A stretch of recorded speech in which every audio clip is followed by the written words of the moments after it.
teman-teman, apa kabar? Semua sehat dan bahagia selalu salam hari ini. Kali ini saya lagi ada di sirkuit Mandalika. Jadi kalau kemarin nyobain RS660, di video kali ini kita mau bahas yang ini teman-teman.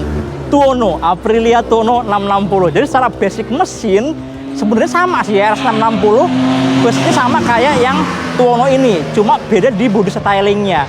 Jadi kalau secara konsep memang ini keluarganya Tuono ya, keluarga motor yang kalau menurut saya kayak sport touring gitu loh ya, saya kayak motor-motor semi nekat gitu. Jadi secara tampilan memang fairingnya lebih imut, lebih kecil, dan stangnya baplang teman-teman, stangnya lebar gitu kan. Ini malah sekilas mirip kayak motor-motor anak-anak freestyle nggak sih? Anak-anak freestyle yang pada pakai motor-motor sport 600 cc, dipotong-potong fairingnya, dia kasih stang tinggi, mirip kayak gini ya. Jadi emang auranya sport bike, tapi kesana kalinya kuat banget terkait penggunaan ini ya, stang baplangnya. Biarpun secara basic mesin, basic rangka kayak kaki mirip sama RS660, tapi harganya beda teman-teman. Di Tuono ini sedikit lebih murah, harganya dijual 610 juta. Sedangkan yang RS660 itu yang sport bike banget, full fairing, itu harganya 630 juta. Ada beda 20 juta, dan perbedaan spesifikasinya kalau menurut saya lumayan banyak ya. Kita mulai dari mana dulu deh?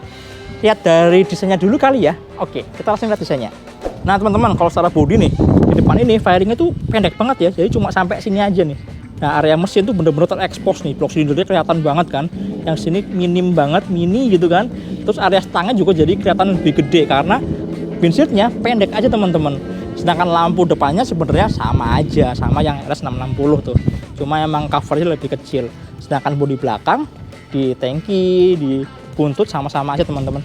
Jadi memang yang berubah tuh ada di bagian fairing sama stangnya aja. Gimana menurut kalian? Keren nggak?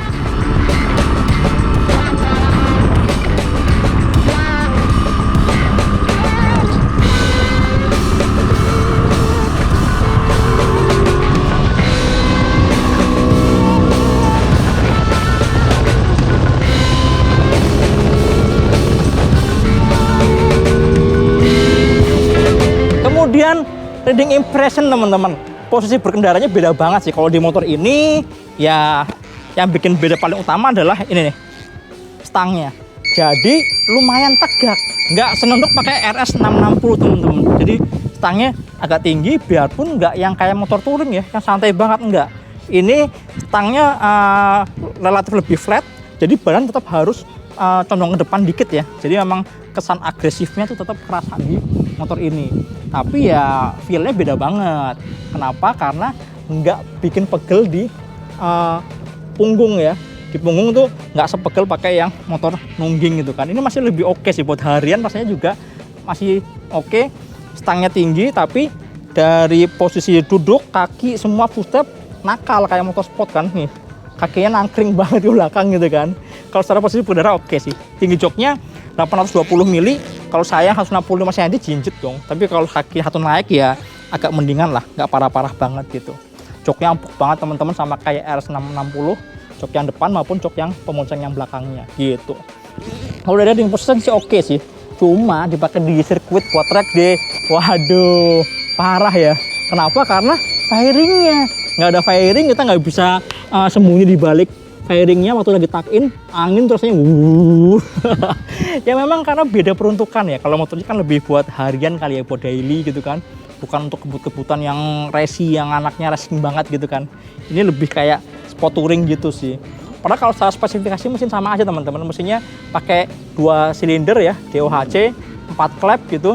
Terus power juga sampai 100 HP, itu power yang wow lumayan gede untuk ukuran mesin 2 silinder. Dan mesin ini memang ada hubungannya, ada masih kemiripan konsep sama RS V4. Bahkan banyak orang yang bilang kalau mesin ini adalah mesin setengahnya RS V4. RS V4 kan 4 silinder tapi V gitu kan ya.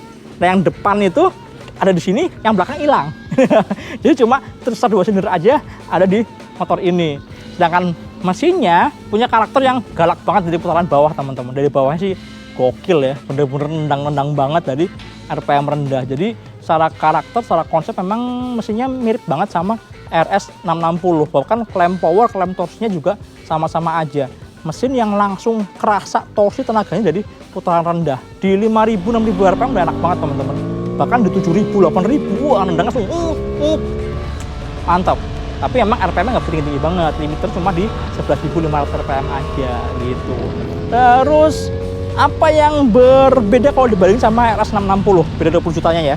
Jadi selain setang dan fairing, ternyata ada perbedaan-perbedaan lain. Salah satunya adalah ini nih, suspensi depannya teman-teman. Suspensi depannya ini, oke lah sama-sama pakai Kayaba upside down 41 mm, tapi ada beda di setelannya. Kalau di motor ini, tuh di bagian atas ini setelannya cuma ada satu doang, cuma yang sebelah kanan doang. Untuk pilot dan tribunnya aja. Sedangkan yang sebelah kiri nggak ada kosongan teman-teman. Suspensinya beda. Kemudian rem depannya juga beda. Rem depannya ternyata ABS-nya ini bukan ABS yang cornering ABS, jadi ABS biasa aja. Bukan ABS yang cornering. Ya kalau buat nikung-nikung, buat kebut-kebutan memang secara safety lebih bagus yang cornering ABS ya. Jadi waktu kita lagi nikung belok miring pun si ABS-nya akan memberikan distribusi yang lebih presisi gitu. Jadi waktu lagi ngerem di tikungan nggak gampang kekunci, nggak gampang sini perlu jatuh gitu. Lebih safety.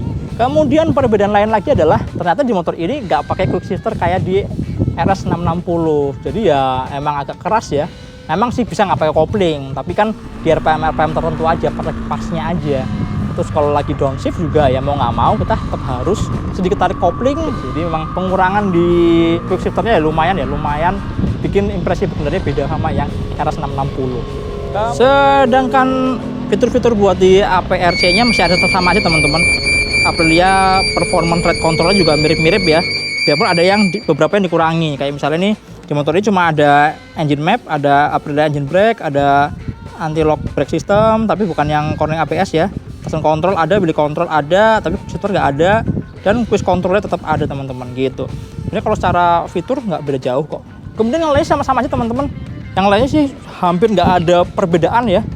Suspensi belakangnya, roda depan belakang, rem belakang, semuanya sama aja teman-teman. Terus juga karakter mesinnya, suara mesinnya juga sama-sama aja. Kita dengerin suara mesinnya ya. Ini mesin yang punya firing order 270 derajat. Jadi suaranya 2 silinder nggak yang ngebas banget, tapi ini lebih nakal gitu kan. Dengerin ya. Tuh.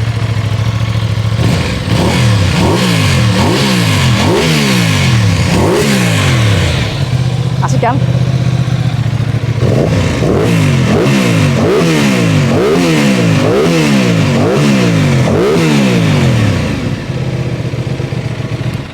Ngebas itu ngebas nakal yang gitu. Padahal sebenarnya suara knalpotnya kalau menurut saya ini nggak terlalu bersih-bersih banget tuh teman-teman. Ini motor udah standar emisi Euro 5 ya. Jadi suara knalpotnya sebenarnya halus. Yang suaranya kasar itu ada di mesin sama di ini box air filter udaranya. Ada suara ngorok-ngoroknya, wok itu bikin kedengaran sangar banget. Mantep kan? Terus yang lain sih ya nggak ada lagi teman-teman. Perbedaan hanya itu aja. Nanti kita akan sama-sama bikin video yang lebih detail tentang motor ini ya. Ngomongin lebih banyak tentang motor ini di sesi test aja deh. Kita kalau di Jakarta kita pakai buat harian. Kayaknya motor ini lebih cocok buat harian daripada di sirkuit buat track day. Yang nggak ada firingnya, kalau lagi kencang goyang-goyang semua.